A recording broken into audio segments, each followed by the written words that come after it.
नमस्कार, विषय र बहसमा तपाईलाई स्वागत छ। संविधान जारी भएपछिको अवस्था दिन प्रतिदिन बिग्रिँदै गइरहेको हामी हेर्न सक्छौं। एकातिर पेट्रोलियम पदार्थको अभावमा गाडीहरूको ठूलो ठूलो लाइन लागेको छ भने अर्कोतिर आज मधेस केन्द्रित पार्टीका केही नेताहरूको घरमा ढुङ्गामुढा पनि भएको छ। कहाँ जाँदैछ देश त? कहाँ हुने हो हाम्रो गएर यो समस्याको समाधान? यही सेरोफेरोमा कुरा गरौँ। कुरा गर्नको लागि हाम्रो साथमा हुनुहुन्छ बहुत पहिला दिनदेखि नै नेपालको बारेमा राम्ररी चिन्तन गर्ने, विश्लेषण गर्ने र बोल्न नडराउने अगुवा डाक्टर सुन्दरमणि दीक्षितजी। स्वागत छ डाक्टर साहब। डाक्टर साहब, संविधान त जारी भयो र जारी हुनुभन्दा पहिले तपाईसँग मैले कुरा गरेको थिएँ र तपाईले भन्नुभएको थियो कि त्यसपछिको अवस्था धेरै भयावह हुनवाला छ। आजको अवस्था यस्तो छ डाक्टर साहब, अरू घटनाक्रम डाक्टर साहबलाई थाहै होला। म हिजो र आजको भन्छु। यो सब पुग्दा पुग्दै हिजो वीरगञ्जमा एकजना नेपालीमाथि, वीरगञ्जको त्यो पारीपट्टि एकजना नेपालीमाथि हमला भएछ। उहाँ घाइते भएर नेपालतिर फर्केर इलाज गराइराख्नु भएको छ। अर्कोतिर काठमाडौँमा मधेस केन्द्रित पार्टी, एउटा प्रमुख पार्टी सद्भावना पार्टी का अध्यक्ष राजेन्द्र महतोजीको पार्टी अफिस र घरमा पनि ढुङ्गामुढा भएछ, सिसाहरू फुटेको अवस्था छ। के भइरहेछ हाम्रो कन्ट्रीमा? कसरी यसलाई तपाईले हेर्नुभएको छ डाक्टर साहब? तपाईसँग त्यो बेलामा चाहिँ नि कुरा गर्दाखेरि संविधान जारी अगाडि मैले के भनेको थिएँ भने हामीले सुभाष नेम्बाङलाई गएर भेट्दाखेरि त्यो बेलामा भनेका थियौँ तपाईँ फास्ट ट्र्याकबाट संविधान नल्याउनुहोस् है, भिरबाट खसिन्छ, नेपाल भिरबाट खस्छ भनेर मैले त्यो बेलामा तपाईँलाई भनेको थिएँ। अहिले मैले हेर्दाखेरि चाहिँ नि झन्झन खराब अवस्थामा मुलुक चाहिँ नि सही दिशामा त गएकै छैन। हामी द्वन्द्वको अवस्थामा गइरहेका छौँ र कतै कतै गएर सिभिल वारतिर पो जान आँट्यो कि मुलुक विखण्डन पो हुन आँट्यो कि भन्ने अवस्था मैले हेर्दाखेरि अहिले त्यो लागिरहेको छ। र हामी जो नेपाल, हामी जुन राष्ट्रवादी व्यक्तिहरू छौँ सबै, जो हामी अखण्ड नेपाल चाहन्छौँ, ती मान्छेहरू अहिले हामी धेरै चिन्तित छौँ। तर त्यो सोच नराख्ने व्यक्तिहरू, उत्तेजना फैलाउने व्यक्तिहरू, आफ्नो निजी स्वार्थ भएका व्यक्तिहरूले चाहिँ नि अहिले कुनै कसर छोडेका छैनन्। यो जसरी हुन्छ सद्भाव भड्काउने, सिभिल वारमा देशलाई पठाइदिने, सद्भाव नै भड्काउने सिभिल वार भइहाल्ने, कुनै कसर छोडेका छैन। चाहे त्यो मिडियाबाट होस्, चाहे दलका नेताहरूकोबाट कुराबाट होस्। अब आजको कुरा गरौँ, तपाईँले अहिलेको कुरा गर्नुभयो सद्भावना पार्टीको नेताको घरमा ढुङ्गामुढा भयो काठमाडौँमा। त्यो असाध्यै खराब सङ्केत भयो, त्यो त प्रोभोकेसन नै हो। त आज हिजो प्रचण्डजीले इटहरीमा के भन्नुभएको थाहा छ? अब यत्रो मधेसको आन्दोलन छ, दुःख छ, 50 दिनभन्दा बढी आन्दोलन भइसक्यो।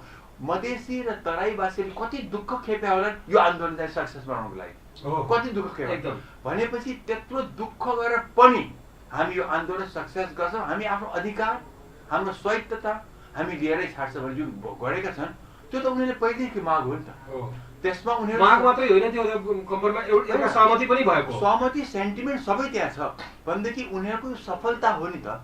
त्यो सफलतालाई अनदेखा गरेर हामी चाहिँ के गर्छौँ अहिले भनेदेखि कि प्रचण्डजी भन्दै हुनुहुन्छ यी भारतीय दलालहरूले केही गरेका छन् भनेर सबै आन्दोलनकारीले चाहिँ अपमान गर्नुभयो। कि हामी के भन्छ भने यो मधेसियामा त कुरै छैन, यो त सबै भारतले गरेको, भारतले अघोषित नाकाबन्दी गरेर यो गरेको छ भनेर प्रत्यक्ष देखिया छ कि मधेस नेताहरू बसेका छन् सीमामा। उनीहरूले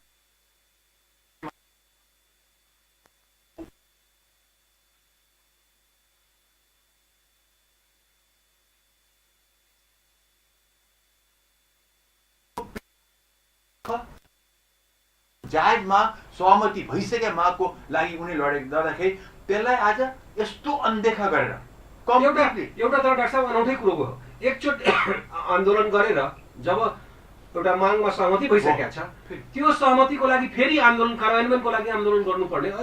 हाम्रो यहाँ त पटकै आन्दोलन हुन्छ, तपाईँ थाहा छैन? पटकै शहीद हुन्छन्। हाम्रो 7 सालको आन्दोलन, हाम्रो 46 सालको आन्दोलन, सबैमा शहीद हुन्छन्, सबैमा पटकै हुन्छ। 62 को आन्दोलन भयो। त्यसै हाम्रो यहाँ नेपालमा आन्दोलनको चाहिँ कुनै कमी छैन के। हामी चाहिँ नि एक भारतमा एकचोटि आन्दोलन भयो, स्वतन्त्रता आयो। माने गर्नुपर्छ, पटक पटक हामीलाई गरिराख्नु यो यही गर्न परेर त हामीले दुःख भयो नि। किनभनेदेखि हरेकचोटि आन्दोलन गरिन्छ, के कारणको लागि गरिन्छ, त्यसको लागि हामी जनताले समर्थन दिन्छ नेताहरूलाई, पोलिटिकल पार्टीलाई। र आखिरमा गएर के हुन्छ भनेदेखि पोलिटिकल पार्टी र नेताहरूले, खास गरेर नेताहरूले चाहिँ धोका दिन्छन्। रिजल्ट के हुन्छ, जुन प्रतिबद्धता, जुन फिलोसफी, जुन प्रिन्सिपलको लागि अगाडि लडिया हुन्छ, चाहे 46 साल होस्, चाहे 62 होस्, त्यसमा धोका दिन्छ, नेताहरूले धोका दिन्छ, अनि फेरि लड्नुपर्छ। अनि डाक्टर साहब, यो के हुने भयो त? के हेरिराख्नु भएको छ? एकदम म त देख्छु कि, म तपाईँलाई बताउँ, मलाई आज असाध्यै डर लागेको छ, चिन्ता लागेको छ, झन्झन रोजिँदै चिन्ता बढ्दैछ। के को लागि भनेदेखि भारतसँग आजसम्म यस्तो दुश्मनीको चाहिँ नि स्थिति थिएन। हामी सबै नेताहरूले भन्ने गर्छन्, भनेका पनि थिए, हाम्रो स्पेसल रिलेसनसिप, भारतसँग हाम्रो मित्रता यहाँ त्यहाँ सधैँ भन्ने गरेका थिए। आज मित्रतामाथि त धेरै धेरै घात भयो। अब भनिन्छ कि भारतबाट अघोषित नाकाबन्दी भयो, मधेसीहरूले त घोषित नाकाबन्दी गरेको होइन, त्यसको चाहिँ महत्त्व दिएनन्। तपाईँहरूले गर्नुभयो, जायज माग देखाउनु भयो, तपाईँहरूले यो गर्नुभयो, तपाईँको सक्सेस भएको छ भनेर कसैले भनिरहेको छैन, मिडियाले पनि भनेको छैन।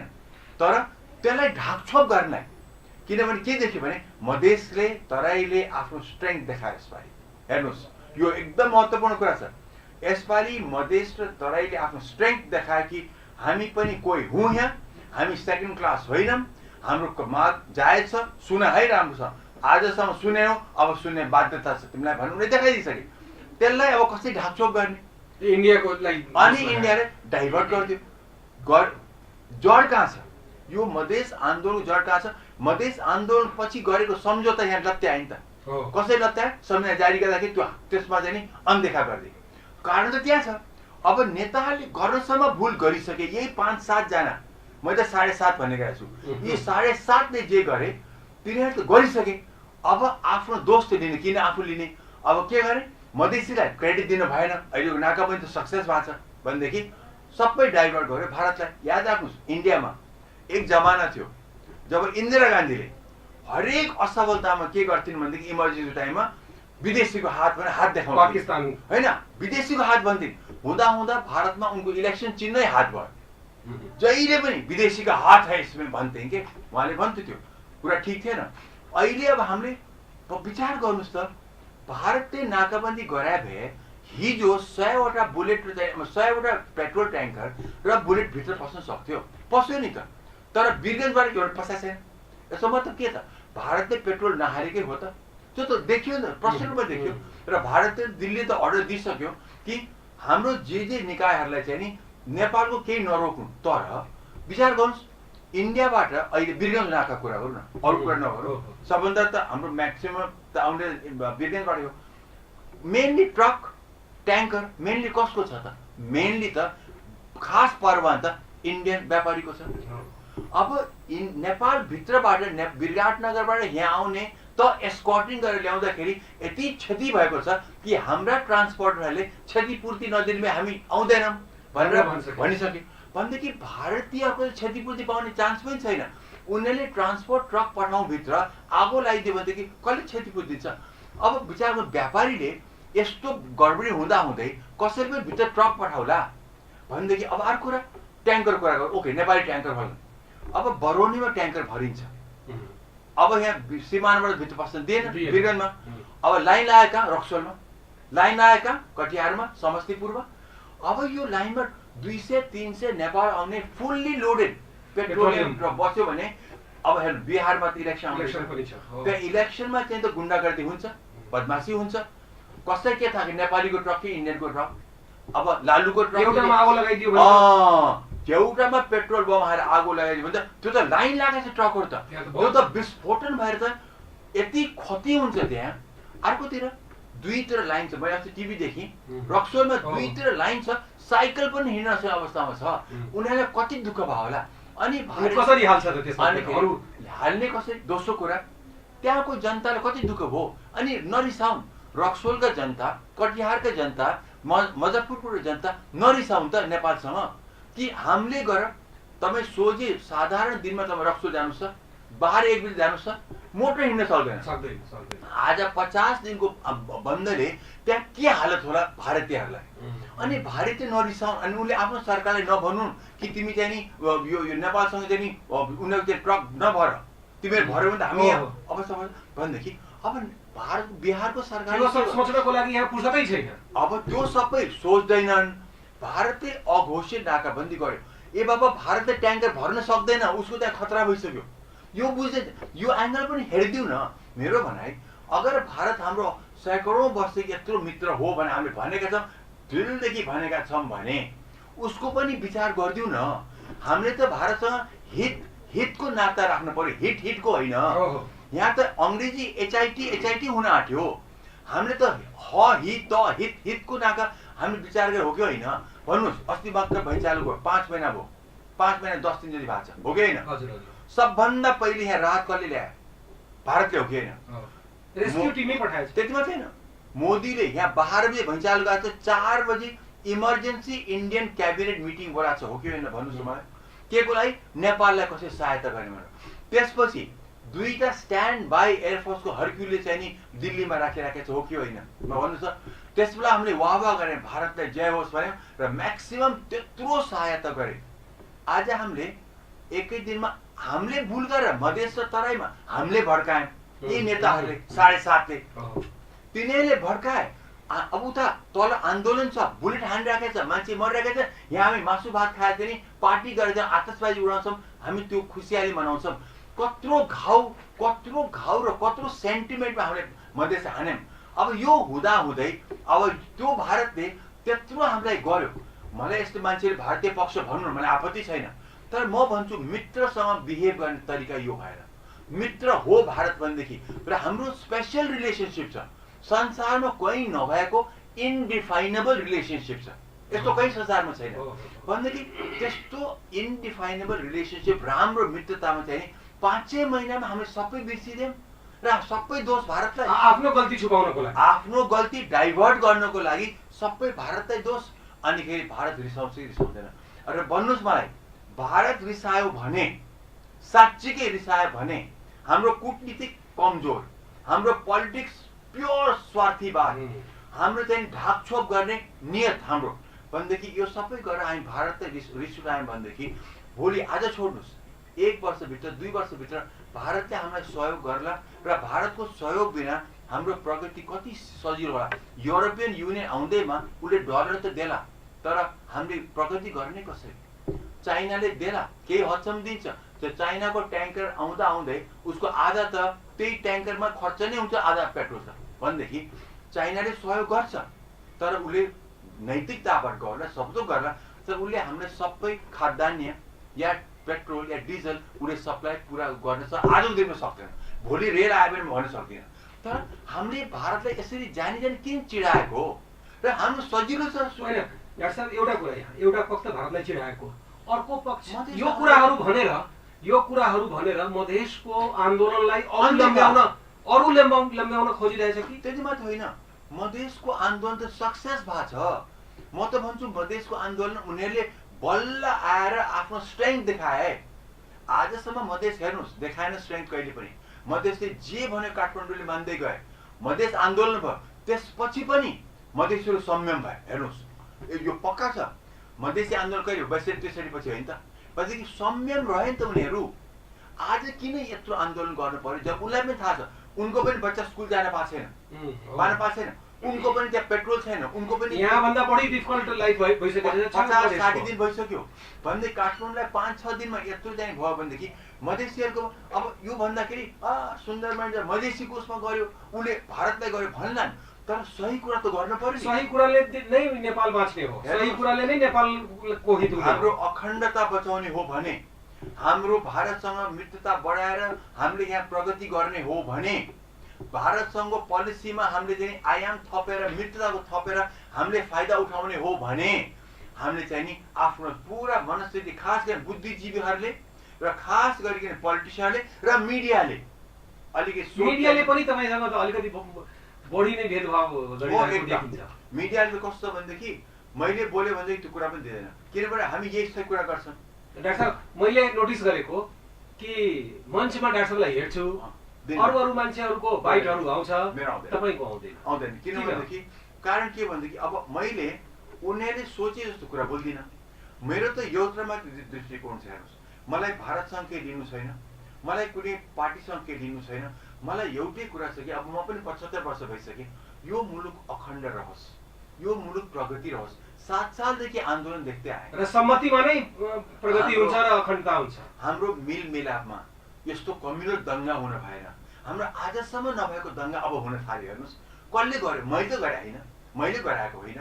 म त जसरी हुन्छ मेलमिलाप गरौँ, यो जस्ट अबाउट रुमर नफैलाउँ, जे पाए त्यही नबोलिदिउँ। नेताहरूले जे पाए त्यही बोले। बुद्धिजीवी आजकल फेसबुकमा पनि बुद्धिजीवीहरूको पनि स्टेटस पढेर म त दङ्ग देख्छु।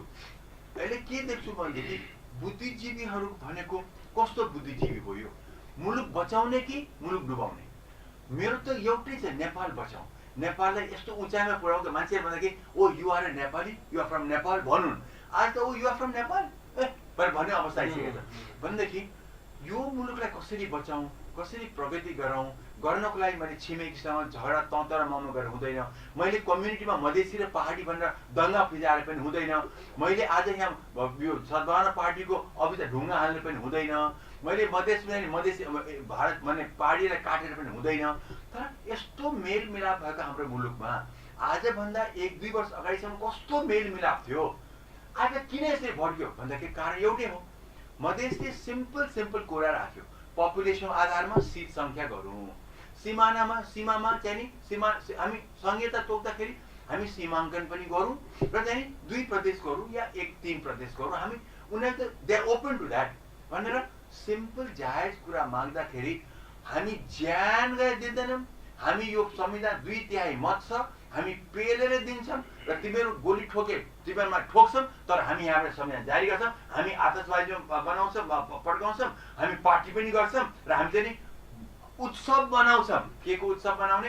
तल चाहिँ नि ठोकिया छ। मलाई एउटा एकदमै सोध्यो, डाक्टर साहब दीपावली मनाउने भने त तपाईँ के विचार? आज दीपावली दियोमा मनाइन्छ कि घर जलेर मनाइन्छ? तराईमा घर जलेर दीपावली भइरहेको छ। हामी यहाँ चाहिँ दियोमा दियो बाल्ने, यसरी पनि दीपावली मनाइन्छ। त्यसैले आधा जनसङ्ख्या विरोधमा छ। अब उनीहरू भन्छन् 2/3 मत हामीसँग छ, चुनिएर आएका व्यक्तिले गरे। सेन्टिमेन्ट त 2 वर्षमा कहाँ पुगिसक्यो। अनि डाक्टर साहब यहाँ 2-3टा कुराहरूमा अहिले वार्ता टोलीहरू पनि आएछ र उहाँहरू पनि भनिरहेछ, मुखले त भनिरहेछ, राज्य पक्षले पनि के भने हाम्रो कुरा मिलिसकेछ, अब सबै अब यो गर्ने त्यो गर्ने भनेर भनिरहेछ। एकातिर यो हेरिरहेछु, अर्कोतिर आज एउटा नोटिस हेरेको छु कि दसैँको लागि पेट्रोलियम पदार्थको लागि ग्लोबल टेन्डर निकालेको छ कि प्लेनबाट मगाउँछ, जहाँबाट जसरी तिमी ल्याएर देऊ हामी किन्छौँ भनेर दिएछ। यो दिनुको के अर्थ हो कि अहिले निकट भविष्यमा केही दिनमा 2 दिन 4 दिन 5 दिनको भित्रमा यो सब प्रब्लमहरू सल्भ हुनवाला छैन। यो सङ्केत त त्यही दियो नि त, सङ्केत त्यही दियो भने दुईटा कुरा छ। एउटा सङ्केत यो दियो कि हामी यो गर्न सक्दैनौँ चाहिँ गर्दैनौँ। मेरो विचारमा त गर्न सक्दैनौँ मात्रै होइन, गर्दैनौँ। हामी किन गर्ने? हामी त पावरमा छौँ, हामीसँग 2/3 मत थियो, हामी त संविधान जारी गर्छौँ, हामीसँग सुरक्षा फौज छ। त्योदेखि हामीलाई के भनिरहेको छ? तिम्रो भारतको आडमा हामीलाई पेल्ने, त्यो किसिमको एउटा उद्देश्य छ। अर्को चाहिँ घुर्की, तिमी भारत नदिया त हो नि हामीलाई। यो के टिपिकल केटाकेटी झगडा थियो भन्छ नि, तै नदिएर के भयो त? म मेरो बाउलाई भनिहाल्छु नि, त्यस्तो खालको कुरा के। सो भारतले नदिएर हामी प्लेनबाट पेट्रोल ल्याउँछौँ, डिजल ल्याउँछौँ। यो कुन चाहिँ एउटा बच्चाले पनि, स्कुलमा पढ्ने बच्चाले भन्न सक्यो त्यो डेलीको कन्ज्युम हुने कुरो हो नि? पोसिबल सम्भव छ त्यो कुरा। यस्तो नचाहिने कुरा गर्नु। अर्को कुरा, भारतलाई गाली गरे अहिले बेस गरे, भारतलाई रिस उठाए। अब यो रिस उठाउनुमा कसैको हात छ मलाई थाहा छैन, तर किन गरे? मैले त नेपालको हित त मैले देखिनँ। हामीले त हितको कुरा गर्ने हो। मैले पनि भारतलाई अहित नगरौँ। अब अहिले भन्छन् भारतले हामीले यस्तो अहित गर्यो। भारतले गरे होइन, हाम्रो नेपालभित्र नेपालीले नेपालीको हक अधिकार र स्वायत्तताको लागि लडेको लडाइँ हो यो। यो मधेसी र थारूवाड नभनौँ न, नेपालीले नेपालीभित्र नेपालीको लागि लडेको लडाइँ हो यो। हामी किन यो बिर्सिराखेका छौँ? नेपालीको कुनै अंशलाई हामीले केही न केही अन्याय गर्यौँ, यो पक्का कुरा छ। न त पनि 50 दिन कसैले चाहिँ नि आन्दोलन जाहेर जान सक्छ। यो त गाउँमा पुगेको आन्दोलन छ यो। कुनै नेताले 5 वटा उचालेको होइन। यहाँ के छ भने हारेका नेताले गरे, हारेका नेता होला नि पोलिटिक्समा आज हार्छन् तर भोलि सेन्टिमेन्ट लिएपछि त भोलि जित्छन् पनि। प्रचण्डले पहिले किन जिते पछि किन हारे सेन्टिमेन्टको कुरा हो, आफ्नो काम गरेको दक्षता हो। र अहिले मैले के देखेँ आज यो जनताबाट नभएको भए गाउँ गाउँबाट नभएको यति मान्छे कहाँबाट आउँथ्यो? त्यो मात्रै होइन प्रतिकार हुन्थ्यो। हाम्रो खाना पाएन, मेरो बच्चा स्कुल जान पाएन, के तपाईँको बच्चाले स्कुल राम्रो पढोस् न तपाईँलाई छैन र? तपाईँ मधेसी होला अरे, म पहाडी होला अरे, तपाईँलाई छैन किन छैन भनेदेखि त्यो हुन्छ। मैले खाना पाएन, बत्ती परेन, तर सबै सहेर म सुन्छु कि गाउँ गाउँमा अस्ति मैले सुनेको यहाँ जुन दिन जारी हो नि संविधान 25 लाख घरले चाहिँ मधेसमा चाहिँ नि ब्ल्याकआउट गरेका छन् मैले सुने। 15 लाखले चाहिँ कालो झन्डा चाहिँ नि उठाए मैले सुनेको छु। अब कति सत्य मलाई थाहा छैन भनेदेखि अहिलेको यो आन्दोलन जनता गाउँ गाउँको समर्थन नभइकन हुनै सक्दैन। र विचार गर्नु नेपाली हुन्, एक एक गाउँ गाउँका नेपाली उठे, अब उनीहरू स्वायत्तताको लागि अधिकारको लागि उठे भने अब त्यसलाई तपाईँ सुरक्षा बलले के डाउन गर्न सक्नुहुन्छ? तपाईँले नेपालीको लडाइँ हो यो, नेपालभित्र नेपालीको लडाइँ हो, सक्नुहुन्छ के को आधारमा? बिकज तपाईँ काठमाडौँवासी, तपाईँ चाहिँ हातमा चाहिँ पोलिटिक्स छ, तपाईँको हातमा चाहिँ अहिले आजको दिनमा तपाईँको चाहिँ संविधान सभामा तपाईँको पावर छ, भोलि इलेक्सन गर्नु छ। म च्यालेन्ज गर्छु, तपाईँ भन्नुहुन्छ कि मसँग 2/3 भोटमा छ, आज चाहिँ तपाईँ इलेक्सन गर्नुहोस्, आज रेफरेन्डम गर्नुहोस्। ल हामीले जायज गरेको संविधान जनताले स्वीकार गर्छ भने तपाईँ आज चाहिँ तपाईँ रेफरेन्डम गर्नुहोस् त। हेर्नु होला तराईको सबैले चाहिँ अगेन्स्ट गर्छन्, लिम्बुवाले अगेन्स्ट गर्छ, मगरात अगेन्स्ट गर्छ, जनजातिले पनि गर्छ, सबै जनजाति हिन्दुत्वले पनि गर्छ हेर्नुहोस्, र सबै दलितले गर्छ, मुसलमान गर्छ। कसैले बाँकीको भयो त कसैले पनि खुसी नपार्ने संविधान आएको छ। र के छ दलका यी 7.5 को मैले भनेको छु, 7.5 भने तपाईँलाई बताइन्छु। पूर्वको आफ्नो चाहिँ नि इलेक्टोरल एरिया बनाउने हाम्रो चाहिँ नि ओलीजी र चाहिँ सिटोलाजी, पश्चिमको चाहिँ भीम रावलजी र देउवाजी, यिनीहरूले दल दिएका हुन्। र जसरी भए पनि संविधान निकाल्छु भने यहाँ सेन्ट्रलका सुभाष नेमाङ, सुशील कोइराला उनलाई चाहिँ जस पाउनु थियो, र प्रचण्डजी उनको चाहिँ नि के हो मलाई थाहा छैन, सबै त गर्न सक्ने उहाँ गएकी 7 र 7.5 मा भने के भनेदेखि हाम्रो गृहमन्त्री, किनभनेदेखि उहाँले संविधान जारी गर्ने मात्रै होइन तर जारी भएपछि मधेसलाई पेल्नेमा चाहिँ उहाँको हात छ। त्यो मैले आधा भने त्यो यो 7.5 मा अरू पनि होला ग्रह थपिया होला, तर 7.5 छाएको चाहिँ छ भनेदेखि यस्तै गर्दाखेरि मुलुकलाई कति डुबाउने, अब कति डुबाउने, भारतसँग कति। अहिलेको जुन उहाँहरूको घटनाक्रम छ, जसरी अब ग्लोबल टेन्डर निकाल्नु भएछ उहाँहरूले तेलको लागि, यसको मतलब हो कि दसैँमा तेल पाउनवाला छैनौँ हामी इन्डियाबाट, त्यसको लागि उहाँहरू मेन्टली प्रिपेयर गरिसक्नु भएको छ। उहाँहरू जनता प्रिपेयर छ, जनताले झुक्काउँदै हुनुहुन्छ उहाँहरू। जनताले त चाहियो बाबा, जनताले त्यो आन्दोलन बन्द, जनताले त चाहेको त केवल यो नाकाबन्दी बन्द हुन पर्यो। जनताले शान्ति चाहिएको छ, उसलाई त दैनिक उपभोग्य वस्तु पाऊँ, म आफ्नो रोजगार गर्न पाऊँ। यो पोलिटिसियनले जति बिगारे उनीहरूको त्यो पाप उनलाई लागोस्। हामी चाहिँ आफ्नो मित्रता भावमा हामी पहाडी मधेसी थारू हामी होइनौँ, लिम्बू हामी मगर बाहुन क्षेत्रीय होइन, तर केही प्रोभोकिङ इन्भाइरोमेन्ट पनि क्रिएट भइरहेको छ नि। तपाईँ आज सद्भावना पार्टीको अफिसले किन ढुङ्गा बनाउँछ भनेदेखि अब भोलि तराईमा के होला, यो कुरा जब भड्किन्छ यो जानी गरिया छ, सानो समूहले गर्छ तर यसको विरोध चाहिँ नि किन कसैले गर्दैनन्? मेरो भनाइ बुद्धिजीवीहरूले किन गर्दैनन्, यो ठुल्ठुला नेताहरूले किन गर्दैनन्? होइन, यसो गर्न हुँदैन, मुलुक भड्किन्छ, मुलुकमा विखण्डमा जान्छ, यसो तत्काल बन्द गर। जस्तो कार्यकर्ताले यो गरे आज आखिर भरोटै हुन् तिनीहरू, कुनै पोलिटिकल पार्टीको कार्यकर्ता पैसा दिएर गराएको होला यो भनेपछि तिनीहरूले त तुरुन्तै रोक्न पर्यो नि त यस्तो कुराहरू। यस्तो गरेर एउटा सानो ग्रुपले मुलुकलाई विखण्डमा लाने कसरी दिने हामीले, यो कुरा थियो। त्यो के नेताहरूले नबुझेका होला नि त? यो नेताहरू कस्ता हुन् त? नेता भने लायकका छैन यिनीहरू त। खालि अहिले के छ जेसुकै मुलुक जसरी कन्सिक्वेन्स गइरहेछ र नेताहरूले पनि सोच्दैछ, अहिले डाक्टर साहबले पनि भनिदिनु भयो कि उनीहरू ग्लोबल टेन्डर गरेपछि यो मुडमा छ कि अरू कति दिनसम्म जान्छ, दसैँमा हामीलाई मतलब हुँदैन भनेर त्यो छ। कहाँ गएर यो एन्ड हेर्नु भएको छ डाक्टर साहबले? मैले एन्ड त कहाँ देखेको छु भनेदेखि इमिडिएटली वार्ता टोली छ, अफिसियल वार्ता भएको छ। यो वार्ता टोलीले सरकारको तर्फबाट खास गरिकन आन्दोलनकारी दलको त प्रश्न आइसकेको छ, के माग्छ। अब यो वार्ता हो, उसको पनि सबै माग पुरा हुँदैन, यताबाट सबैमा बोल्दा यो वार्ता हो, you have got to give and take. म भनेपछि उनीहरूको जुन मधेसीहरूको तराईवासीहरूको जुन माग छ, जेन्युन माग छ, खास गरेर दुईवटा, एउटा सीमाको कुरा छ, सीमान्तको कुरा छ, एउटा चाहिँ नि पपुलेसन आधारमा चाहिँ नि सिट सङ्ख्याको कुरा छ। सीमाङ्कन, यो दुईटा इस्यु, यो दुईटा इस्युलाई चाहिँ सम्बोधन गरेर मात्रै अगाडि बढौँ भने त्यो गर्ने यतापट्टि गाडी त भइसकेको कुरा हो नि त, यो त एक्सेप्ट गरिसकेको कुरा हो नि। अच्छा, अब डर कहाँ छ भनेदेखि अहिले यिनीहरूले संविधान सभामा या संसदमा भनौँ, अब त संसद हो नि, यिनीहरूसँग वार्ता नगरिकन, यिनीहरूको सहमति नलिकन संशोधन गरेर ल्याएको संशोधन एक्सेप्ट हुँदैन। यो एकदम जरुरी छ। त्यो संशोधन कसले गरेको त? यो सत्ता पक्षले गरेको छ। यो यिनीहरूको यसरी सल्भ हुने किसिमबाट यो जो विपक्षी दल छन्, विपक्षीहरूको चाहिँ नि पनि कुरा समेटेर लगायो भने त अहिले त सीमा खुलिसक्छ नि त। मतलब चाहिँ नि यो अर्को गल्ती हुनेछ। जसरी फास्ट ट्र्याकबाट मसौदा ल्याए, फास्ट ट्र्याकबाट संविधान जारी गरे, अब यिनीहरूले यो फास्ट ट्र्याकबाट संशोधन ल्यायो भने अर्को समस्या। भने त्यसो नगर, मैले के भनेको थिएँ पहिले भने संशोधन गर्नु अगाडि तपाईँले चाहिँ नि वार्ता गर्नुहोस् एकैचोटि, मधेसको, तराईको, लिम्बुवानको होस्, मगराको होस्, खास त तराई मधेसको, त्यसलाई समेट्ने गरेर अब दङ्गा नहुने गरिकन संशोधन लगौँ। संशोधन त गर्न तुरुन्तै गर्नुपर्छ। तर यहाँ कस्तो रमाइलो छ, एउटै पार्टीको एक ग्रुप भन्छ संशोधन ज्यानकै हुनु हुँदैन, अर्को के भन्छ भने हामी संशोधन तुरुन्तै गराउँछौँ। अब संशोधन वार्ताको वातावरण बनिरहेको छैन। वार्ताबाट न संशोधन के गर्ने भने आउँछ, त्यो भनेकै छैन। अब संशोधन ल्याइसके, अब त्यो संशोधन पास भएर त्यो कुरो मतलबै राख्दैन। त्यसैले सबैतिर एकपछि एक गलत गलत गलत कदम छ। तर सजिलो छ कुरा, वार्ता छन्, अफिसियल वार्ता भइरहेको छ, कुरा मिलाऊ।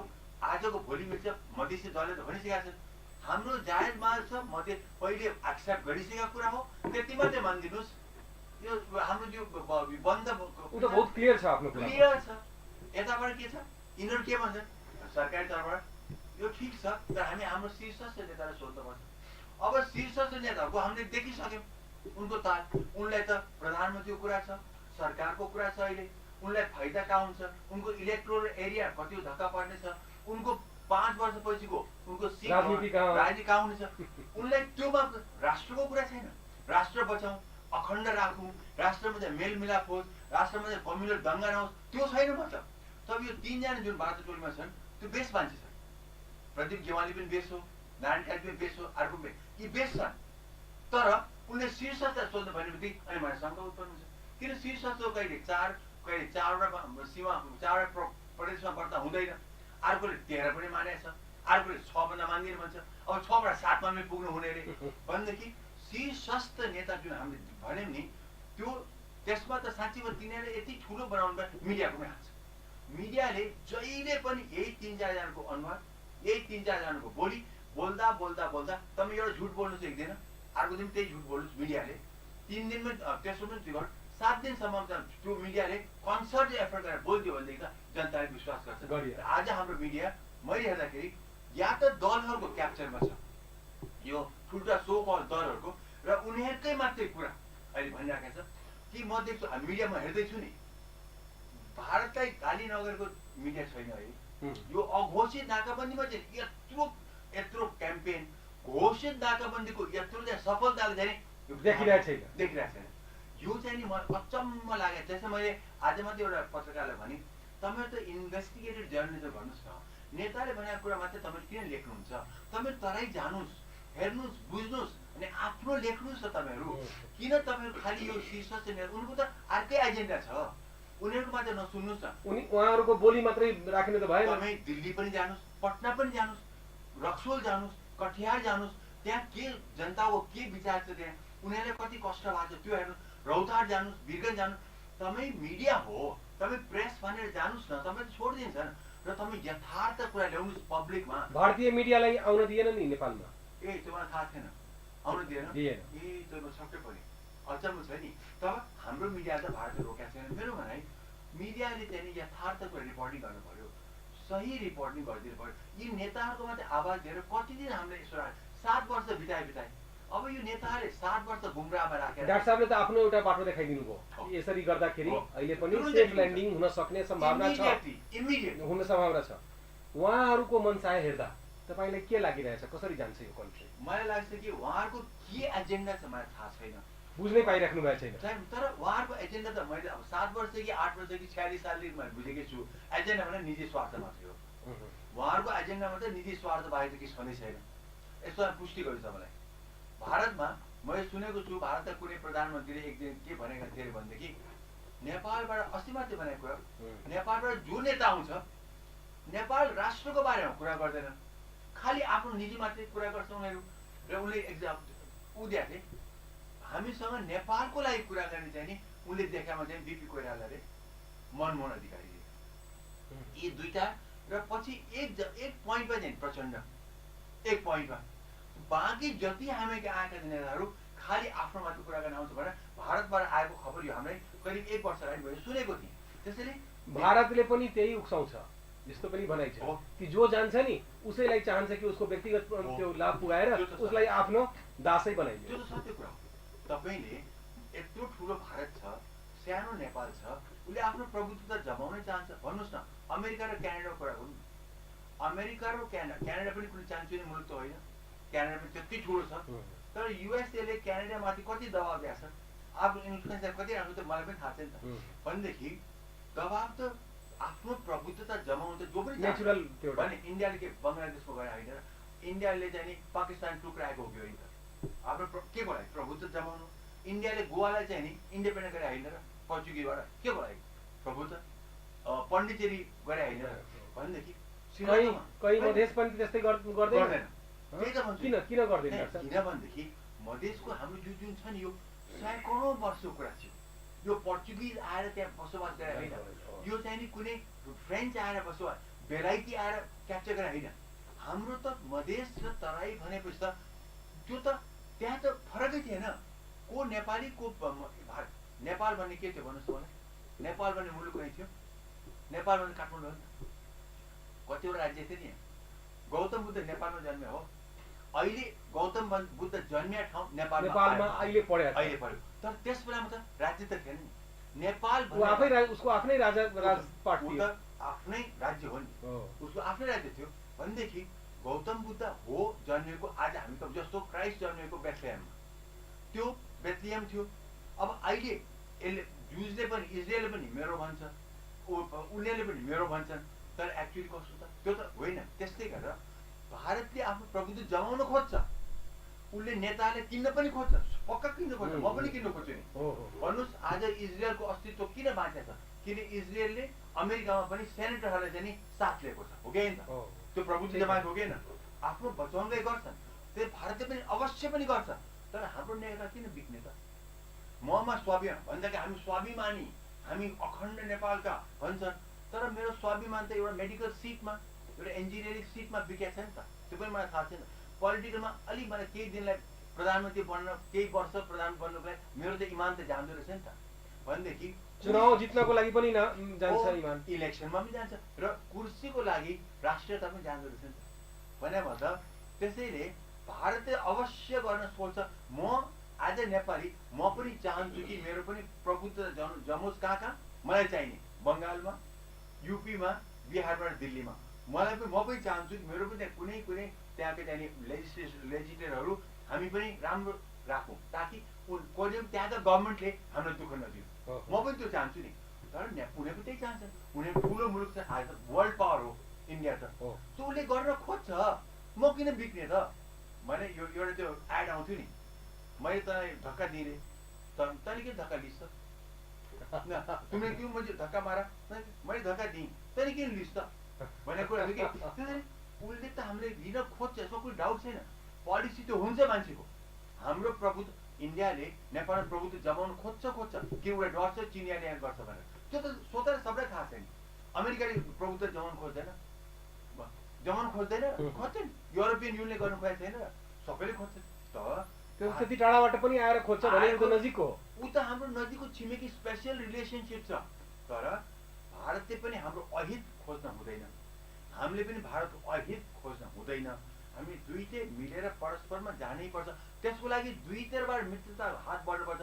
तर हाम्रो नेताहरूले आज भारतको झन्डा चढाउँछन्, भोलि जुत्ता हानेर एम्बेसडर हान्छन्, अनि फेरि चाहिँ गएर भारतीय दलाल भन्छन्, अनि के भारतको नेताहरूले मोदीजीलाई चाहिँ नि कार्टुन बनाएर चाहिँ नि ठुलो पत्रिकामा चाहिँ नि छुरा देखाएको देख्छन्। यस्तो गरेर चाहिँ नि मित्रता बढ्दैन। मिडियाले यस्तो प्रेजेन्ट गरिरहेछ अहिले, अनलाइन मिडिया, इभन प्रिन्ट मिडियाले पनि तपाईँ हेर्न सक्नुहुन्छ। त्यसमा पनि अलिकति चाइना हाम्रो अलि बढी हितैषी, इन्डिया हाम्रो जहिले पनि दुश्मन, जहिले पनि हामीसँग ठग्ने, हामीलाई यस्तो गर्ने भनेर यो एउटा माहौल क्रिएट गर्छ। यही माहौल क्रिएट भएको छ। तर एकातिर यो हो डाक्टर साहब, अर्कोतिर मधेसमा भइरहेको आन्दोलनको बारेमा मौन छ। यो यसरी प्रेजेन्ट भइरहेछ कि डाइभर्ट भइरहेछ कि सारा बदमासी यहाँ इन्डियाले गर्दैछ। यदि यो मेन्टालिटी बाँकी भयो भने डाक्टर साहब यो मोमेन्ट कहाँ जान्छ? त्यही हो। म आज म त सुरुमै भनेको थिएँ, म डराएको छु, म तर्सेको छु नेपालको भविष्यप्रति। म नेपाल जुन मैले चिनेको नेपाल हुँ, जहाँ म जन्मेँ, त्यो नेपाल म मर्दाखेरि त्यो नेपाल कुन अवस्थामा रहन्छ रहँदैन त्यो मलाई डर भएको छ। त्यो मलाई डर भएर म तपाईँ आज सुरुमै भनेको थिएँ, यसरी एन्टी भारत हामी हुन हुँदैन। एन्टी मधेस होइन, एन्टी भारत भने मतलब मधेसको त नेपाली नै भयो नि। म एन्टी मधेस त हुनै सक्दिनँ, म नेपाली हुँ, त्यो नेपाल हो। म एन्टी नेपाल कसरी हुन सक्छु? म त नेपाली हुँ नि त। तर अन्जादैन मैले एन्टी भारत हुनु हुँदैन। एट द सेम टाइम भारतले हाम्रो नेताहरूले गरेर गरेर लम्पसार परेर प्रभु मलाई यो गरिदेऊ, त्यो पनि गर्नु भएन। तर मधेसको आजको आन्दोलन यति सफल भएको छ, उनले आफै निजी दुःख पाएर पनि उनको भावी सन्तानको लागि उनी लडेका छन्। यो हामी बुझ्नुपर्छ। आजको उनको सन्तान दुःख पाए, उनले दुःख पाए, तर भावी हाम्रो अधिकार, हाम्रो स्वायत्तताको लडाइँ हो यो। मेरो पछिका सन्तान दुःख नपाएको उनले लडेका छन्। नेपालीले आफ्नो हकको लागि नेपालभित्र लडेको छ। त्यो हामीले अनदेखा गरेर उनीहरूले जुन हाम्रो एउटा हेपा त्यो लड्ने उसको अधिकार पनि छ। किन भएन? नेपाली होइन, नेपालभित्र मैले लड्न पाउन हो। मेरो लडाइँ चाहिँ नि सुड बी पिसफुल, त्यो पनि ठिक छ। अहिले उनीहरूले त आफैले त केही गरेका थिएन। जो टिकापुरमा जो घटना भयो नि, त्यो घटना त दुःखदायी हो, एकदम दुःखदायी। त्यो हामीले सबैले थरीथरीका कुरा त्यसमा आइरहेछ, धेरै कुरा आएको छ। तर हत्या हिंसा भएको छ, त्यो हामीले एक्सेप्ट गर्न मिल्दैन। त्यसरी गोली ठोकेको छ, हामी एक्सेप्ट गर्दैन, त्यो हामीले गर्न मिल्दैन। के हो कसो हो त्यसलाई अब त्यो आगोलाई निभाउने काममा हामी जानुपर्छ। त्यसलाई गरेर यसलाई दोष दिएर उसलाई त्यो गर्न हुँदैन।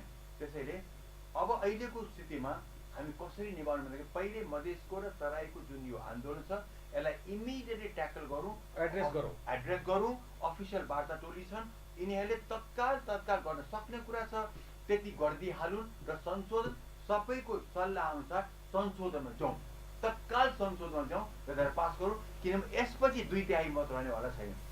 2/3 मत अब रहनेवाला छैन। इलेक्सनमा जाउँ पनि रहँदैन। अहिले पनि यो सरकार बन्दाखेरि पनि नरहन पनि सक्छ। त्यसैले यो सरकार बन्नु अगाडि नै मेरो विचारमा यो संशोधन ल्याउँ, तर विथाउट आस्किङ मधेसी दल र तर जो आन्दोलन जति छन् तिनीहरूसँग सल्लाह नगरिकन संशोधन नल्याउँ, त्यहाँ हामी फेरि खस्छौँ। त्यो पहिलाको त्यो गर्ने बित्तिकै भोलिपल्टै सिमाना खुल्छ। यो सिमाना घोषित नाकाबन्दी मधेसीको हो, उनीहरूले खोल्ने चाबी उनसँगै छ। तर त्यो खास घुमाउने चाहिँ काम यो सरकारसँग छ। त्यति घुमाइदिउन्, त्यो चाबी खुल्छ, यति मात्रै हो। अनि फेरि भारतलाई गाली गर्नै पर्दैन। डाक्टर साहब अहिले यो कुराहरू त हामीले गरिसकेका छौँ र डाक्टर साहबको पहिलादेखि नै यही किसिमको एउटा अभिव्यक्ति आइरहेछ र जसरी डाक्टर साहब डराएर भन्नुभयो कि मलाई डर लागिरहेछ कि यो नभइहालोस्, 2-3 स्टेप पार गरिसकेको छ र एक्ज्याक्टली तपाईँले भनेअनुसार यो गइ पनि रहेछ। र मेरो भविष्यवाणी यही थियो, सुरुदेखि मेरो भविष्यवाणी यही छ। यो मतलब त्यो त्यही हिसाबले गइरहेछ। अब एउटा अर्को डेभलपमेन्ट हिजोदेखि एकजना नेपाली मारियो त्यो हत्या भएको छैन, आक्रमण भयो, काटकुट पनि भएछ, औँला सङ्ला काटेको छ, त्यस्तो आएको छ। यहाँ पनि अब सद्भावना पार्टीको अफिसमा ढुङ्गा मुराद गरियो। साथसाथै हिजो एउटा फर्निचरमा काम गर्ने मान्छेलाई पनि छुरा हालियो। त्यो पनि हामी कहाँ हाम्रो टेलिभिजनमा फोन गरेर रिपोर्टिङ आएछ।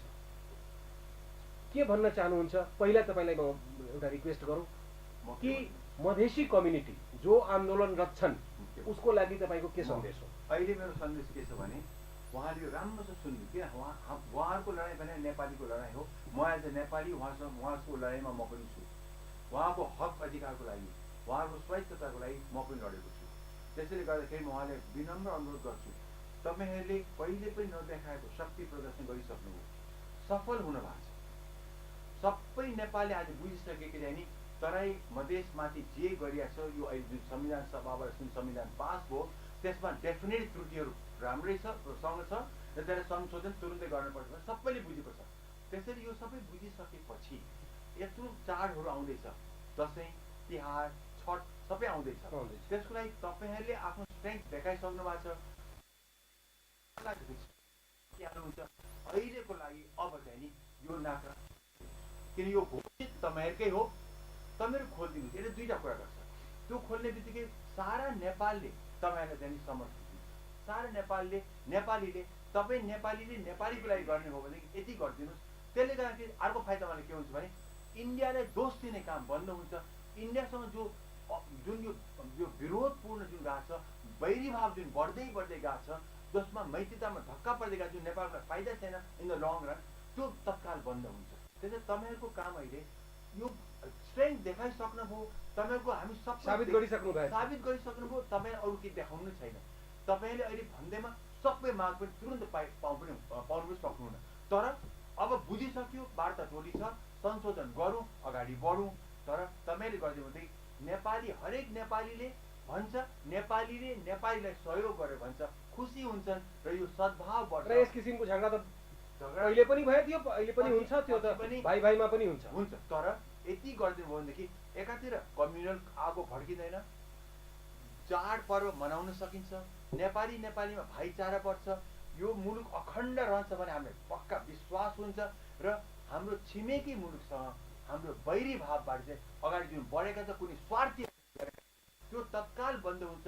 तपाईँहरूले त्यो बन्द गराउन तपाईँहरूको चाहिँ हामीलाई सहयोग चाहियो। किनभने भारतसँग यसरी झगडा निम्त्याएर नेपालको हित हुँदैन, मेरो हित हुँदैन, नेपालीको हित हुँदैन। त्यसैले तपाईँले यति गरिदिनु भयो भनेदेखि भारतसँग पनि जुन किसिमको जुन खराब एउटा चाहिँ विचार नेपालमा फैलिएको छ त्यो तत्काल बन्द हुन्छ। हामी भारतसँग राम्रो मित्रता दया गरेर यति गरिदिनुहोस् तपाईँहरूले। फेरि पछि तपाईँले देख्नुभयो धोका पाए भनेदेखि तपाईँ देखिहाल्नु भने तपाईँको त शक्ति छ, फेरि 40 जना मर्नुपर्छ नि। त्यो भनेन मैले, त्यो होइन। अब तपाईँले जुन देखाइसक्नुभयो नि त्यो बेलामा के थियो भने कसरी यो बुझेकै थिएन। यो शक्ति आउँछ यसरी भनेर बुझेकै थिएन। मलाई थाहा थियो 46 सालदेखि मैले बोलेको छु कुरा। 46 सालदेखि म यो बोल्दै आएको छु। 46 सालमा म मधेसको जुलुसमा निस्केको छु। अस्ति मैले फेरि निस्किनु पर्यो। 26 वर्षमा मधेसको प्रब्लम सल्भ भएन छैन त। म डाक्टर सुन्दरमणि नेपालीले 26 वर्ष अगाडि मधेसीकै जुलुसमा त्रिपुरेश्वरबाट सिंहदरबार पुगेको थिएँ। रामजन्म तिवारी, हृदय त्रिपाठी, गजेन्द्र बाबु सबैसँग म गएको थिएँ। अस्तिको दिनमा मैले फेरि मैतीगौर मण्डलबाट बानेश्वरसम्म त्यही 26 वर्षपछि जानु भयो। अस्ति मैले सम्बोधन मैले भने 26 वर्षमा मधेसले यति बोल्दै अनदेखा मात्रै भएको रहेछ। त्यसैले यो जुन अहिलेको जुन आन्दोलन भयो 26 वर्ष नभएको कुरा यसपालि भएको छ। अब त आँखा सबैको खुल्ला। अनि डाक्टर साहब, अब पहाडी कम्युनिटी जसले ढुङ्गामुरा गर्यो पार्टी अफिसमा, उहाँहरूलाई के भन्न चाहन्छु? म त के भन्छु भने पहाडीले गरे हो या कुनै चाहिँ माने कुनै अराष्ट्रिय राष्ट्रको लागि हित नसोच्ने, राष्ट्र कुन दिशामा जाँदैछ त्यो गर्दाखेरि त्यो नबुझ्ने त्यस्ता व्यक्तिले गरेका हुन्। त्यसलाई पहाडी पनि नभनौँ, मधेसी पनि नभनौँ, थारू पनि नभनौँ, बाहुन पनि नभनौँ, तर यो भनौँ राष्ट्रिय हितको विपरीत दिशामा लग्ने जुन कार्य भयो त्यस्तालाई म के भन्छु भने यस्तो गरेर भड्काउँछ भनेदेखि न नेपाल रहन्छ र नेपाल यो अवस्थामा रहेन भने नेपाली कहाँ जाने हुन्छ?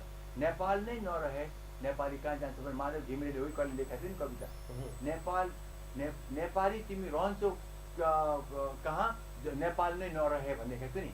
त्यो अवस्था उनले पनि कुनै पनि भिजुलाइज त गराएको थियो नि त, होइन? एउटा कविले पनि भिजुलाइज गराएको छ नि त। भनेपछि म त्यही भन्छु, जसले चाहिँ ढुङ्गामुढा गरे म पहाडी भन्दिनँ, म केही भन्दिनँ, जाति पनि भन्दिनँ, तर यस्तो गर्नु घातक हो नेपालको लागि, घातक हो हाम्रो कम्युनल भाइचाराको लागि। घातक हो नेपाल र इन्डियाको रिलेसनसिपको लागि र घातक हो नेपालको अखण्डताको लागि। कृपा गरेर यस्तो गरेर कसैले भड्काएको छ भने तपाईँहरू बन्द गर्नुहोस्। पोलिटिकल पार्टीको नेतालाई भन्छु, तपाईँहरू होस्ट गर्नुहोस्। तपाईँहरूको नाममा पछि गएर इतिहासमा यिनीले गर्दाखेरि नेपाल यस्तो एउटा मुलुक थियो, त्यो चाहिँ विखण्डनमा गयो भनेर तपाईँहरूको नाम त्यहाँ नआओस्। म तपाईँलाई यति भन्छु। डाक्टर साहब, एक वर्ग अरू छ, यो दुईटा वर्ग एउटा तपाईँले भन्नुभयो, एउटा बुद्धिजीवी वर्ग, सो कल्ड बुद्धिजीवी, उहाँहरूको स्टेटमेन्ट, उहाँहरूको भ्यू हेरेर म बहुत दुखी भएको छु। म पनि दुखी भएको छु, म दुखी भएको छु। उहाँहरूको लागि पनि एउटा मेसेज डाक्टर साहबले मेसेज के छ भने बुद्धिजीवी वर्ग, म पनि धेरै नागरिक समाजहरू विभिन्नमा पनि म हेरेँ, सबै हेरेँ, त्यही त के भनेदेखि विभाजित बुद्धिजीवीहरू पनि खास गरी म्याक्सिमम कुनै न कुनै पोलिटिकल पार्टी छ, चाहे थ्रु आइएनजिओ होस्, चाहे थ्रु एनजिओ थ्रु होस् या डाइरेक्टली होस्, उनीहरू कुनै न कुनै पोलिटिकल पार्टीसँग कुनै न कुनै बेला सम्बन्ध आबद्ध, कोही त इलेक्सनमा लडेका पनि हुँदो रहेछ भनेदेखि यस्ता हामी कहाँ बुद्धिजीवी छन्, इन्डिपेन्डेन्ट, एब्सोल्युटली इस्यु वाइज। त्यस्तो मान्छेलाई त हामी बुद्धिजीवी भन्नै मिल्दैन नि।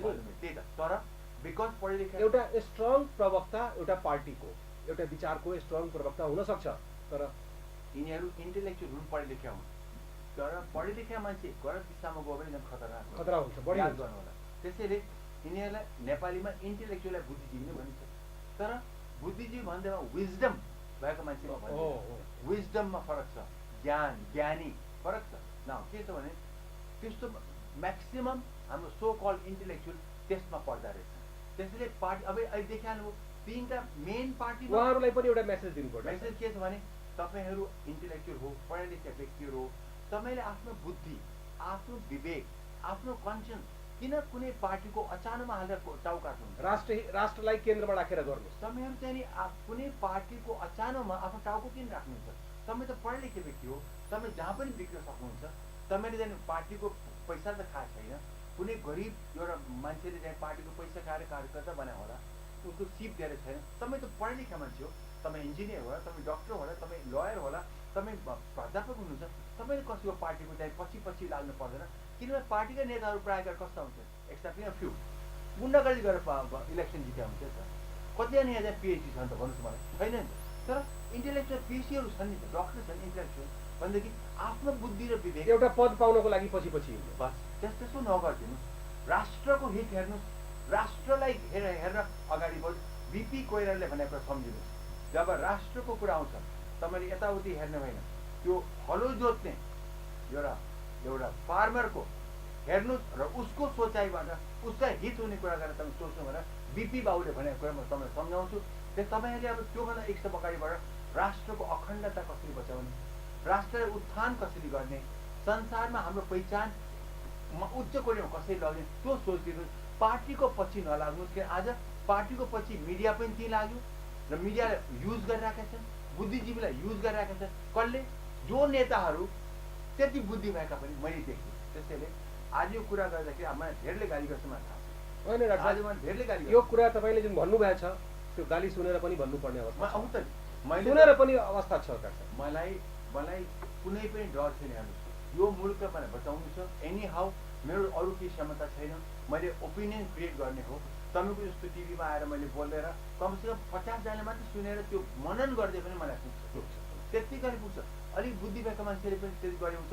अब अलिकति सिम्पल मान्छेले पनि बुझ्छन्, अनि बुझ्छ नि यसरी भड्काउ कसले गरिराखेको छ, किन यो भड्काएको, किन यो एन्टी मधेस सेन्टिमेन्ट, किन यो एन्टी इन्डिया छ। अब के भन्ला भनेदेखि अनि पाहाडमा पनि त हाम्रो त्यहाँदेखि प्रगति भएको छैन। आई एग्री, त्यो सबै मिलौँ न त, सबै मिलेर प्रगति गर्नु। म अस्ति जब राजीव रावतको घरमा गएँ, प्रगति थियो त्यहाँ, कस्तो झुपडीमा बसेर थियो त्यो मान्छे, कस्तो त्यहाँ एउटा पक्की कुरा पनि थिएन त्यहाँ। म राजीव रावतको घरमा गएर जुन देखेँ, त्यो मरेको त्यो बिचराको त्यो घरमा बिजुली देखेँ, त्यो कस्तो अवस्थामा थियो। मलाई पाहाडमा छ, मलाई थाहा छ। त मिलेर गरौँ न त, हामी सबै मिलेर समस्त नेपालको उत्थान कसरी हुन्छ। तर यो जुन तपाईँले जुन तरिका गर्न भएको छ, पोलिटिकल लिडर होस् कि मिडियाले होस् कि बुद्धिजीवी वर्गले सो कलले गरेको होस्, त्यसले नेपालको हितमा त छैन, हाम्रो प्रगति छैन। खालि विखण्डन ल्याउने, झगडा गराउने, अनि हाम्रो सबै साधन स्रोत चाहिँ नि सुरक्षा बलमा लगाउने, या चाहिँ हामीले प्लेनबाट इन्धन ल्याउने, इज इट पोसिबल? अनि हाम्रो सबै साधन स्रोत त्यहाँ गएपछि मैले त्यो गरिबको उत्थानमा कसरी गरौँ, त्यो स्कुलमा कसरी चाहिँ स्तर उठाउँ। आज स्कुल बन्द छन् भनेदेखि म कसरी गर्ने, कसरी मैले विकास गर्ने, सबै आज सबै इन्डस्ट्री बन्द छ, एभ्री इन्डस्ट्री डाउन छ। अनि फेरि नेपालको हित कसरी हुन्छ? त्यसैले उत्थान मिलेर गरौँ न।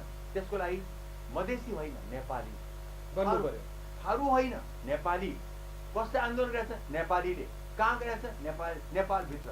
कसको लागि? नेपालीको लागि गरेका छन् ढुङ्गामुढा। पारिबाट समर्थकले गरे होला। त्यहाँ बिहेबारी छैन, बेटी रोटीको चाहिँ कुरा छैन। तपाईँले यहाँ पढ्यो भनेदेखि तपाईँ पारीको चाहिँ सम्झिले गर्दैन। मेरै मामाको गाउँ इन्डियामा छ भनेपछि अब तपाईँले यता दुःख पाएपछि उता ढुङ्गामुढा गर्दैन। अब त्यो नेपालीले गएर भन्नु पनि पर्छ। तर कोही गएको छ भनेदेखि किन गएको छ भनेदेखि यहाँको सुरक्षा फौजले अट्याक गरिहाल्छ।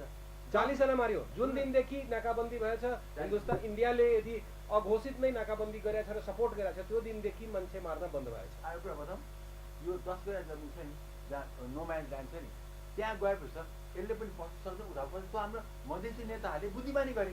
उसलाई नाकाबन्दी गर्नु थियो र नाकाबन्दी गरेर 10 गरामा गएर बस्छ। अब त्यसमा अब नेपालीले त्यहाँ गएर गर्न सक्छ भने हिम्मत छ भने गर, इन्डियनले पनि त्यहाँ आएर के गर्न सक्दैन। किनभने त्यो त इन्डिया, अब यहाँ भन्छन् इन्टरनेसनल चाहिँ सन्धि गर। तब 10 गरामा बसेका मान्छेहरूलाई तपाईँ सन्धि सम्झौता अनुसार कसरी आएर इन्डियाले फ्याँक्ने भन्नुहोस् त मलाई है। भन्दाकै चाहिँ हो इन्टरनेसनल सन्धि सम्झौता अनुसार चाहिँ नि हामीलाई चाहिँ ल्यान्ड लक कटेर चाहिँ नि इन्डियाले दिएन। इन्डिया नदिए हिजो 100वटा ट्याङ्कर कसरी आएको? 100वटा ट्याङ्करमा 8-10 होइन, आफ्नै जनताको 40-40 जनालाई गोली हानेर मार्ने त इन्टरनेसनल ल त्यो ह्युमन राइट्स हो त्यो भनेदेखि। त्यसैले इन्टरनेसनल कानुन भन्ने सब इन्डियन ल ओके। अनि मैले आज पनि एउटा पत्रकारले भने इन्टरनेसनल सबै कुरा दिने हो भने भारतसँग हामी भन्दैछौँ स्पेसल रिलेसनसिप इन्डिफाइनेबल। त्यसो हो भनेदेखि पुरा नाकाहरूले बन्द गर्छ। Are you prepared? Is Nepal prepared to close the whole border? Fencing गर्नु पर्यो। फेन्सिङ गर्नु त्यसमा छैन र रोटीको कुरा छ। त्यहाँ 40 लाख नेपाली त भारतमा चाहिँ काम गरिरहेका छन्। भारतमा नेपाली गोर्खाहरू छन् त्यहाँ। भनेदेखि यो बन्द गरेर तिमी कसलाई के गर्न सक्छौ? बन्द गरेर नेपालले हित होला। आज पेट्रोल यहाँ छैन, मटेरियल छैन। अब नुन, जब नेपालमा नुन हुँदैन उतामा नुन आउँछ भनेपछि त त्यहाँ त सम्बन्ध डाइरेक्टली छ नि। तिमी त्यो बन्द गर्न सक्छौ? त्यो बन्द गरेर खोजेर के होला तिमीलाई भनेदेखि इन्टरनेसनल कुरा नगरौँ। छ त्यो सन्धि सम्झौता, तर हाम्रो भारतसँग स्पेसल रिलेसनसिप छ। त्यो के हो त्यो डिफाइन गरौँ। त्यो हो भने मित्रता एकदम इट्स लाइक दिस। त्यसको आधारमा बिल्ड गर्ने डेभलपमेन्टको लागि उसको पनि अहित नहोस्, हाम्रो पनि अहित नहोस्, उसको हित होस्, हाम्रो हित होस्। इन्डियाको सुरक्षामा समस्या छ, हामी उसलाई सहयोग गर्नुपर्छ। हाम्रो विकासमा अप्ठ्यारो छ, उसले हामीलाई सहयोग गर्छ। हामीले पानी उसलाई दिन्छौँ, बिजुली दिन्छ भने उसले हामीलाई मोदीले आएर भन्नन् आज म तिमीलाई दिन्छु, 10 वर्षपछि तिमीले मलाई देऊ, म तिमी त किन्छु। यस्तो कुरा गर्ने मोदीलाई आज यस्तो हालमा पुगाइदियो। यस्तो कुरा गर्ने मोदीलाई 1.5 वर्ष अगाडि कुरा गर्ने मोदीलाई आज त्यस्तो अर्थक्वेकमा त्यत्रो सहयोग गर्नलाई आज सबै मोदी चाहिँ नि सबै राक्षसले बनिसक्यो। फेरि यो एउटा सोच्ने कुरा हो कि होइन भन्नु। मोदीलाई चाहिँ नि बिल्कुल पुरा जन्छ नेपालमा हान्ने त्यो कार्टुन बनाउने मोदी जतिको हितैषी नेपालको आज पनि छैन। आज पनि म भन्छु मोदी यति मोदीको चाहिँ महानता छ भन्दाखेरि मलाई म एकदम इन्डिया परस्त भएँ भन्दिन्छ मलाई। तर यथार्थ कुरा गरौँ, मोदीले आज पनि तपाईँलाई इन्डिया परस्त भनेर पनि मलाई क्या हो, तपाईँलाई कुनै अप्ठ्यारो छैन, किनभने तपाईँलाई इन्डियासँग केही लिनदिनु छैन। तपाईँ आफ्नो एउटा प्रोफेसनल एउटा वरिष्ठ चिकित्सक पनि हुनुहुन्छ र तपाईँलाई कसैको खुसामत कसैको राम्रो गर्नु पनि छैन। मलाई के मतलब छैन। तर मोदीमाथि अत्याचार हो। जुन मोदीले 10,000 करोडको स्टक लोन त्यसै दियो, जो मोदीले हाम्रो लागि स्ट्यान्ड बाई हर्कुलिस एयरक्राफ्ट राख्यो र तत्काल राहत दियो। आफ्नो मन की बातमा भन्छ कि आज बोल्नु मन भइरहेको छ। जो मोदीले हाम्रो लागि वकालत गरेर संसारभरि आज त्यो मोदीलाई चाहिँ यसरी चाहिँ हामीले यसरी चाहिँ कुरा दस्नु यो कुरा चाहिँ ठिक भएन। मेरो विचारमा यो हाम्रो सनातन धर्मले हाम्रो यहाँका चाहिँ बुद्ध धर्म, सनातन धर्म जति धर्महरू छन् यी सबैको चाहिँ मर्यादाको बाहिर हो। यो ठिक सबलाई अनादर गरेका छौँ अनि अनादर गऱ्यौँ हामी। र अरू त के आफ्नै मधेसी आफ्नै नेपालीहरूलाई पनि हामीले यसरी गरेका छौँ। अब यो भन्दाखेरि अब हाम्रो टाइम पनि 1 घन्टाभन्दा बढी भइसक्यो र एउटा कम्प्लिट नेपालमा उब्जिरहेको एउटा जुन ओपिनियन छ त्योभन्दा फरक ओपिनियन डाक्टर राख्नुभएछ। बहुत दिनपछि डाक्टर साहबको यसरी एउटा ओपिनियन राख्ने मौका पनि हामीले हेरिरहेको थियौँ। रिपोर्टर्स क्लबमा विभिन्न कार्यक्रममा तपाईँ बस्नुभएको थियो, केही नबोलेर बस्नु पक्कै भएको छैन, तर तपाईँको बाइटहरू आइरहेको तपाईँको स्पिचहरू आइरहेको थिए, तपाईँको ओपिनियनहरू आइरहेको थियो। भर्खर एउटा आर्टिकल पनि हामीले पढ्न पाएका थियौँ हिजो अस्ति। डाक्टर साहब, कम्प्लिट नेपाललाई केन्द्रबिन्दु राखेर तपाईँले कुराकानी गरिदिनु कसरी नेपाल आमा सुरक्षित हुन्छ र कसरी नेपाल हाम्रो अखण्ड हुन्छ त्यसको बारेमा एउटा बहुत सार्थक विचार राख्नुभएछ। यो प्रोग्राम हेर्ने सबै दाजुभाइ दिदीबहिनी र नेपालीलाई, चाहे कुनै पनि जातका होस्, धर्मका होस्, मूलका होस्, भौगोलिक ठाउँका होस्, सबैको लागि एउटा यो हेर्नै पर्ने कार्यक्रम म पनि अब यसलाई प्रमोट गर्छु, पटक पटक चलाउँछु पनि र एउटा पोजिटिभ एटिच्युड बोक्नको लागि हामी जनमानसमा तपाईँको यो अभिव्यक्तिलाई पुगाउने भड्काउने काम बन्द हामी पुगाउनेछु। यो टेलिभिजनको मार्फतले आइदिनु भयो, त्यसको लागि धेरै धेरै धन्यवाद। नमस्ते। Thank you very much.